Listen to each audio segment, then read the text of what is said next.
стук в окно спальни разрезал ночную тишину и буквально выдернул меня из теплых объятий сна. «Приснилось, что ли?» Спросонья, предположил я, и приподнялся с кровати, пытаясь на ощупь найти тапочки. Застыл. Нет, не приснилось. Со стороны окна ко мне отчетливо доносилось несильное дребезжание стекла, словно кто-то все еще легонько постукивал по нему.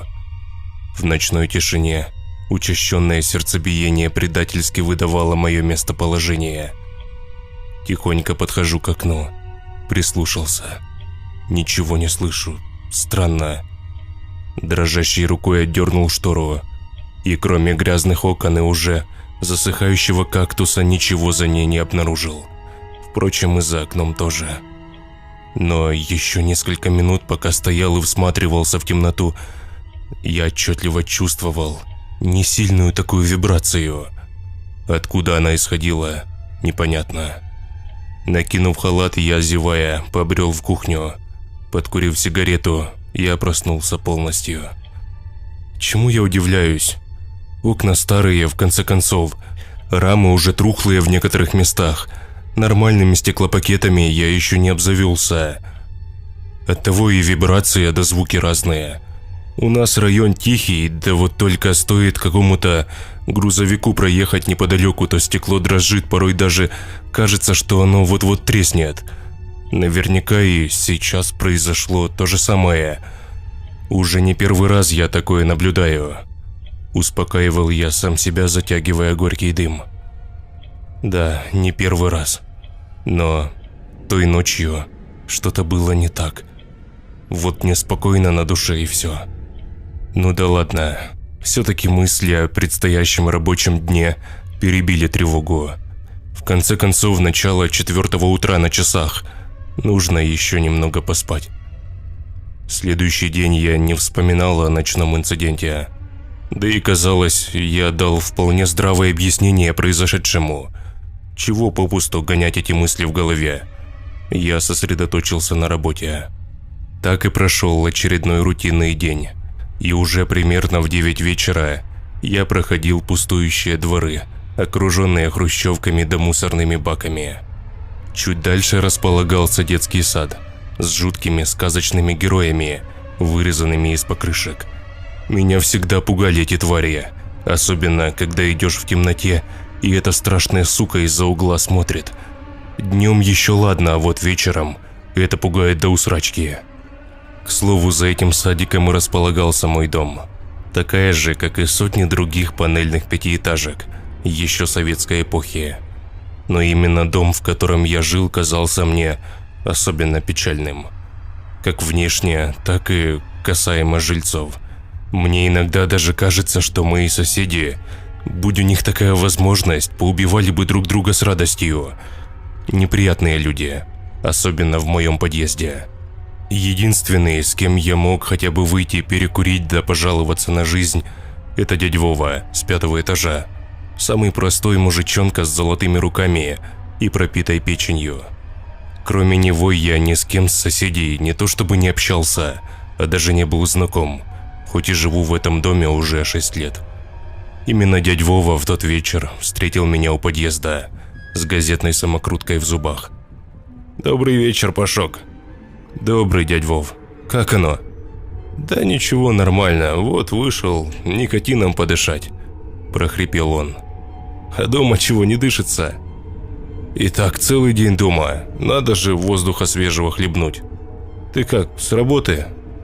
«Ага, дядь Вов, устал, как собака. С радостью бы с вами постоял еще, но надо бежать», – протараторил я, чтобы не составлять компанию подвыпившему соседу. По пути я еще встретил соседку с 1-го этажа, полная противоположность дядь Вовы. Вечно недовольная толстая тетка, которая знала все о каждом жильце нашего дома. В большинстве своем это была лишь ее фантазия и сплетни. Наверное, в каждом доме есть такой человек, днями сидящий на скамейке и возмущающийся на все, что движется рядом. Я вежливо поздоровался и побежал вверх по лестнице, так и не услышав ответа. Открыл дверь и вошел в квартиру. Единственное, что мне хотелось в тот вечер, Это как можно скорее принять душ, выпить горячего чая и лечь спать. Так и сделал. Квартира вмиг погрузилась в темноту. Я укутался в одеяло и закрыл глаза. Да вот только стоило мне немного задремать, как вновь в уши врезался стук по стеклу. Легкие постукивания такие, сопровождающиеся несильной вибрацией. Открываю глаза, прислушиваюсь. Что это еще такое? Теперь я не мог все это списать на проезжающую где-нибудь неподалеку груженную фуру. В этот раз я отчетливо слышал стуки в окно, словно кто-то рукой постучал. Вибрация продолжалась еще около минуты, затем все стихло. Мне стало не по себе. Я даже не хотел вылазить с-под одеяла, чтобы посмотреть, что там такое. Да, наверняка то же, что и вчера. 2 тусклых фонарных столба, куча припаркованных машин, детские сады и те резиновые твари в темноте. Все как обычно, тешил я себя. Но ведь стук я на самом деле слышал. Не могло мне показаться такое. Ну что, я совсем поехавший, что ли? Тем более в ночной тишине, когда ни черта, кроме тиканья часов, в квартире не слышно. Невозможно перепутать эти стуки ни с чем. Да и с другой стороны, я живу на 3-м этаже. Кому бы в голову взбрело залазить на такую высоту и стучать в рандомное окно? Это физически, невозможно. Ровная стена снаружи, там и зацепиться не за что. Не знаю, завтра нужно у дяди Вовы поинтересоваться. Может, он тоже слышал что-то. Все-таки усталость взяла верх над моей озабоченностью ночными стуками. Я уснул. Больше той ночью меня ничего не тревожило. Утром я даже не вспомнил об инциденте, так как проспал на работу, и единственная мысль у меня была, как бы не получить выговор от начальства. Все происходящее уже 2 ночи подряд я списывал на свою усталость и на то, что мне просто все причудилось. Тем вечером, возвращаясь домой, я не обнаружил дядю Вову, стоящему у подъезда. Пока подымался по лестнице, все думал, стоит ли заходить к нему и разговаривать о ночных стуках, или мне все-таки показалось. И все это вообще не стоит внимания. Нутро подсказывало мне, что все-таки следует зайти. Так и сделал. Переоделся дома, взял с холодильника пару бутылок пива и поднялся к нему. Постучал в дверь. Шаркающие шаги, скрежет замка. «О, привет, Пашка!» «Добрый вечер, дядь Вов, можно к вам?» Поинтересовался я, показав, что пришел не с пустыми руками. «Спрашиваешь еще? Заходи, конечно. Только у меня тут не убрано!» Засмеялся мужик, пиная ногой разбросанную обувь, пытаясь поставить ее ровнее. «Ты так в гости или хотел чего?» Вдруг поинтересовался он. Я же решил сразу к делу. «Видишь ли, тут такое дело, дядь Вов. 2-ю ночь меня будят отчетливые стуки в окно, а потом стекло так дребезжит, словно по двору танки едут». Мужик присел за стол и открыл бутылку пива. «Вот хотел у тебя спросить, то ли я уже переработал и крыша ехать начинает, то ли на самом деле что-то не то. Ты ничего не слышал такого?» Дядя Вова изменился в лице. «Да, было дело. Сегодня ночью». «То есть ты тоже слышал стуки?» «Ну, я не спал еще. Магнитофон паял Степанычу с 1-го подъезда. Так слышу с гостиной что-то похожее на стук. А у меня же окна, как и у тебя, старенькие. Такой звук звонкий». Дядя Вова говорил это в полтона, словно боялся, что его услышит кто. «Я положил паяльник, значит, иду в комнату, свет включил и...» Мужик заметно разнервничался. «Ты, конечно, не подумай, Пашок, я-то выпить люблю, сам знаешь. Но вчера пару рюмок только опрокинул со Степанычем. Не могло мне привидеться такое». Я всем своим видом просил дядьку продолжать, не обронив ни слова. «В общем, у нас по дому кто-то натурально лез, как долбаный скалолаз. Интересно, Кому в голову взбредет по домам лазить в такое время? Альпинисты, что ли, какие-то безбашенные? Нет, нет, родной, вот тебе крест. Это был нелюдь какой-то. Я полностью его не успел разглядеть. Он так быстро руками да ногами перебирал. Голый такое тело ползет по стене, серо-зеленого цвета. И он рукой коснулся моего окна. И оттого и стук с вибрациями. Рука здоровая такая, больше, чем у этого боксера нашего Валуева раза в 3. Он вновь перекрестился и сделал несколько глотков из бутылки. А потом он остановился. Как будто этажом ниже я видел его тень краем глаза. Ну, не похоже это было на человека. Хоть расстреляй меня прям тут. Уже повышая голос, твердил сосед. Я тоже вчера думал, что причудилось поди. Побежал в ванную, да водой ледяной умылся. Вернулся к окну, а он все еще тут как тут. Я не рискнул вплотную к нему подойти, да посмотреть. Вот и не спал до утра. И сегодня днем даже не ложился, Пашка. А ведь действительно, дядя Вова выглядел очень уставшим. В его рассказ мне верилось с трудом. Может, и на самом деле перепил мужик. С кем не бывает, белка в гости пожаловала. Но я тоже ведь слышал стуки в окно.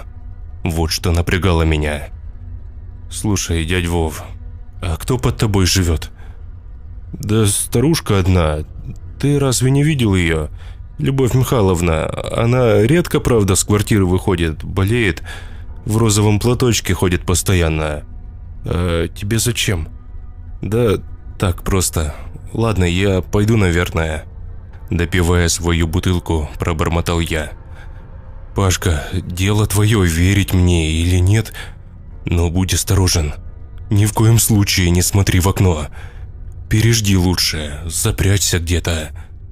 Да, хорошо, спасибо, дядь Вов. За гостеприимство, доброй ночи. Фальшиво улыбнулся я и вышел с квартиры. Ты заходи, если что, я буду рад. Дверь захлопнулась. Я спустился к себе. На кухне закурил. Странное чувство царило внутри. Двоякое. Вроде откровенный бред рассказал мне сосед. Но почему-то я верил ему. Не знаю. Ночь незаметно укрыла улицы.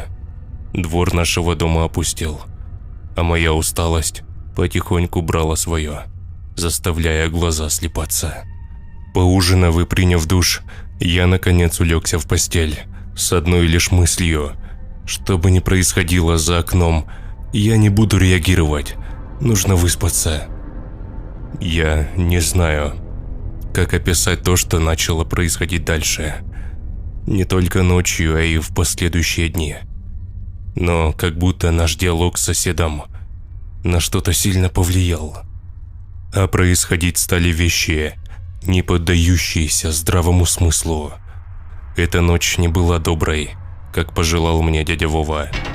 Около 3 часов меня разбудил сильный удар в окно на кухне. Я аж подорвался с постели, благо окно чудом осталось целым.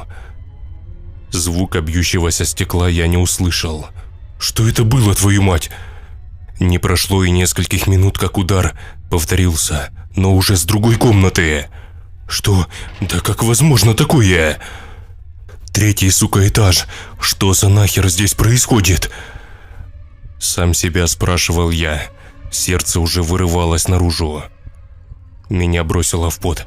И единственное, что пришло мне в голову, мне, взрослому мужику, это спрятаться в шкафу рядом с кроватью в спальне. Вскоре вновь по стеклу легонько постучали, и тишина. Хотите верьте, хотите нет, но я просидел в шкафу до самого утра, так и не сомкнув глаз. Лишь когда сквозь щель между дверями показался свет, я наконец вылез. Убедившись, что за окнами никого нет, я выдохнул с облегчением. Вышел на кухню и обомлел. Снаружи на стекле было видно отчетливый отпечаток ладони.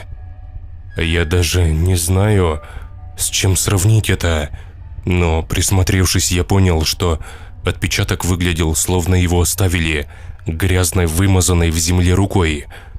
Жуть, которая сковала меня тогда, я даже не могу описать словами. Меня натурально начало трясти. Я не мог успокоиться. Руки дрожали, словно у меня болезнь Паркинсона. Я попробовал выпить таблетку успокоительного, но это мало чем помогло. Позвонил начальнику, отпросился, сказав, что заболел. Подкурил дрожащей рукой сигарету. Три ночи подряд мне в окно кто-то стучит. Но кто? Что ему нужно? И каким хером он залезает на 3-й этаж? Вскоре страх сменился жутким желанием разобраться во всем этом. Может, это вор какой-то? Не знаю, проверяет, может, есть ли кто дома. Но след от руки даже отдаленно не был похож на след человеческой ладони. Неужели дядь Вова оказался прав? Решил вновь заглянуть к нему в гости. В этот раз дверь мне никто не открыл. Странно. Может, шатается где-то уже. Он постоянно рано утром куда-то уходил. Ни разу уже замечал. Человек не работает, но у него постоянно были какие-то дела. Раз уж вышел с квартиры, решил спуститься на 4-й этаж и попробовать поговорить с той бабулькой в розовом платочке, о которой вечером мы с дядь Вовой говорили. Каково же было мое удивление, когда, спустившись, я обнаружил распахнутую дверь. Любопытство взяло свое, и я заглянул в квартиру. Там царил жуткий беспорядок. Разбросанные вещи, разбитое зеркало на комоде, а когда я наконец вошел внутрь, соседки в квартире я не обнаружил, но обнаружил похожий след на окне. Дальше только хуже. Соседка бесследно исчезла, а в последующие дни я не видел ни ее, ни соседа дядю Вову. Мне так-то и дела к ним никакого не было. Они, по сути, мне никто. Полицию я не вызывал. Не знаю, почему, не могу объяснить. Возможно, боялся какой-то ответственности. Боялся, что меня обвинят, если с ними что-то случилось. Ведь всякое может быть. Как я сказал немного ранее, несколько последующих дней я не видел ни дядю Вову, ни соседку в розовом платке. Но и в окно мне никто не барабанил. Странно. С каждым днем все хуже и хуже мысли лезли мне в голову. И если, откровенно говоря, на бабульку мне было все равно, я ее и не знал вообще, даже забыл, как звать, то за дядь Вову я переживал.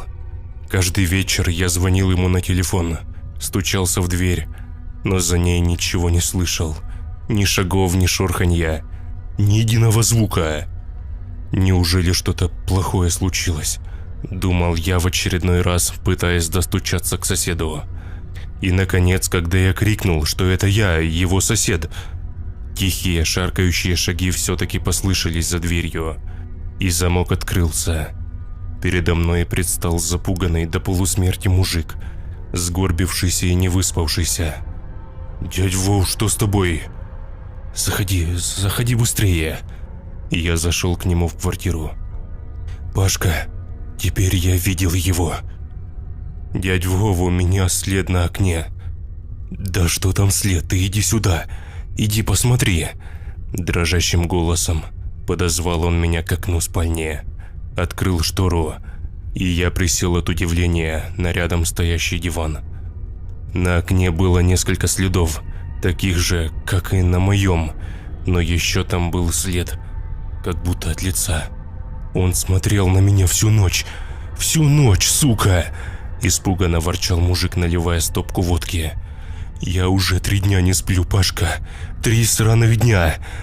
Почему в полицию не звонили?» «Звонил, приезжали они. Да вот только эта сука как будто чувствует все. И в один миг раз и скрылась в неизвестном направлении. А потом опять появилась. И лицо его, если так можно сказать, становилось еще злее. Я понял одно. Пашка, нельзя смотреть прямо ему в глаза. Или вообще нельзя смотреть на него. Пока не смотришь, он вроде спокойно себя ведет. Шевелится там что-то, постукивает потихоньку. а коль глянешь в его сторону... Так вон, я глянул, видишь, трещина на стекле какая. Чуть не выбил, гад. Уж если бы получилось у него, не знаю даже. Разговаривали бы мы с тобой сейчас. Наверное, пойду сегодня у Палыча, возьму ружье. Каждый день оно здесь появляется. Не могу же я сидеть, как статуя. А вдруг ломиться начнет? Это черт, нечистая сила, Паш, черт самый настоящий.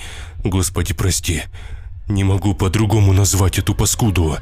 Откуда оно взялось? С какой, сука, лаборатории вылезло? В общем, дядь Вов, у меня товарищ один с работы. Он съемкой увлекается, всякими камерами, фотоаппаратами. Попробую взять сегодня у него пару видеокамер. Установлю как следует. Попробуем понять, откуда оно вообще вылазит. Давай я за ружьем сейчас. Услышишь выстрелы, лучше беги. Полицию вызывать бесполезно, еще и виноватыми окажемся. После визита к соседу я созвонился с тем самым товарищем и одолжил у него пару камер наблюдения. Собственно, он их и устанавливал у нас в офисе, где я работаю. К вечеру камеры были уже установлены и подключены к моему ноутбуку и телефону. К слову, этим же вечером я узнал, что еще пропало несколько человек с нашего дома. К 4-му подъезду приезжала полиция. Долго стояли там, опрашивали людей, зевак еще много собралось. В домашних халатах да тапочках. Но спустя пару часов полиция уехала, а жильцы с испуганными лицами разошлись по домам. Полиция, увы, бессильна в делах, пахнущих откровенной бесовщиной. Этой ночью стуки вернулись и в мое окно. Внутри все сжалось. Сердце забилось в груди в унисон с этими стуками. Ладошки вспотели и потянулись в карман за мобильным телефоном. Именно тогда, в ту же секунду, окно в гостиной разлетелось вдребезги от жуткого удара. Я вновь забился в шкаф и, достав телефон, включил трансляцию с камеры. Господи, что это такое? Непроизвольно буркнул я и тут же сам себе закрыл рот рукой. Немного перемотав назад, я отчетливо увидел какое-то гуманоидное существо, ползущее по стене, подобно насекомому. Лица его не было видно, но мне хватило одних только его движений, чтобы чуть не наложить в штаны. Ведь это действительно был не человек, люди не могут так держаться на вертикальных поверхностях. Да и размером оно было далеко не с человека, раза в 1,5 больше, если не в 2.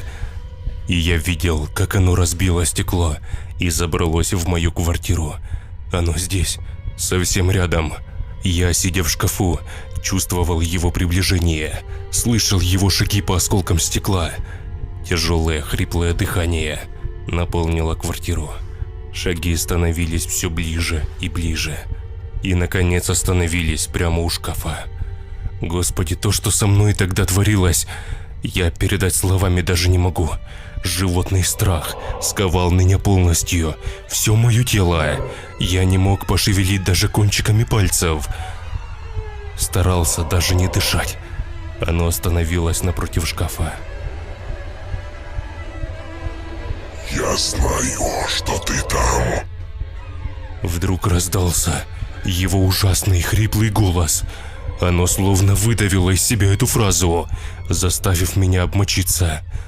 Потом последовали легкие, издевательские постукивания по дверце шкафа. Оно словно наслаждалось своей добычей, пыталось растянуть момент. И единственное, что мне пришло тогда в голову, это как можно скорее напечатать сообщение соседу и надеяться, что он сразу его прочитает. Тогда, сидя в шкафу, я вспомнил все молитвы, пытался прочитать «Отче наш» как мог, и, наконец, дверь шкафа со скрипом открылась. И первое, что я увидел, это ту самую руку, жуткую конечность, я бы даже так сказал, с переплетенными между собой пальцами разной длины. Темная грязная конечность, открыв дверь, потянулась ко мне. Именно тогда на весь подъезд прогремел сильный хлопок. Моя входная дверь чуть ли не слетела с петель, а свет с подъезда озарил прихожую. Жуткая тварь тут же, отпрянув от меня, попятилась к окну. И, наконец, когда в прихожей появился силуэт дядь Вовы с ружьем, тварь, разбив очередное окно, выпрыгнула из квартиры. Я же, перепуганный, в слезах и с пятном на штанах, все так же оставался сидеть в шкафу, уставившись на соседа, пришедшего в самый нужный момент. Лишь через несколько минут я пришел в себя, благодаря нашатырю и холодной воде. Дядь Вова привел меня в чувство. Полиция не заставила себя долго ждать. Конечно же, соседа сразу повязали и посадили в полицейскую машину. Стражей порядка тоже можно понять. Кто-то из жильцов услышал выстрелы, вызвал наряд. Те же, приехав, обнаружили расстрелянный замок на двери и дядьку, немного напоминающего алкоголика, с ружьем в руках, перепуганного меня в слезах. Тут все налицо. Благо, все обошлось. В тот же вечер дядь Вову отпустили, просто изъяв оружие и выписав штраф. Я поговорил с полицейскими, угостил их, скажем так, немного рублем, ну и, конечно же, заплатив за соседа штраф. Благо, про оружие в деле никто не вспомнил. С дядь Вовой теперь все хорошо. В квартиру к нему больше никто не ломится, и ночью он спит спокойно. Чего не скажешь про меня. Камеры я забыл выключить, и все это время они записывали, тем самым удаляя старый материал и замещая его новым. Да вот только на нем никакого существа уже заметно не было. Теперь ночной гость стал действовать по-другому. Через неделю тишины, когда я уже расслабил булки, так сказать, мне на почту начали приходить сообщения. Приглашения на различные мероприятия, открытие якобы магазинов и тому подобное. Все бы хорошо, да вот только по указанным адресам не было никаких магазинов и мероприятий. Это были заброшенные объекты нашего города. Я понимал, кто это пишет, но не понимал как. Оно разумное, оно все знает и прекрасно понимает. И поэтому хочу сказать лишь одно. Если ты среди ночи услышишь легенькое постукивание в свое окно, как можно быстрее собирай все необходимое и уезжай к родственникам, знакомым. Если таких нет, сними другое жилье или номер в отеле. Если такой возможности нет, то обзаведись камерами наблюдения и желательно хотя бы каким-то оружием. Возможно, когда оно пожалует в гости, ты его увидишь заранее и будешь готов встретить его и дать отпор.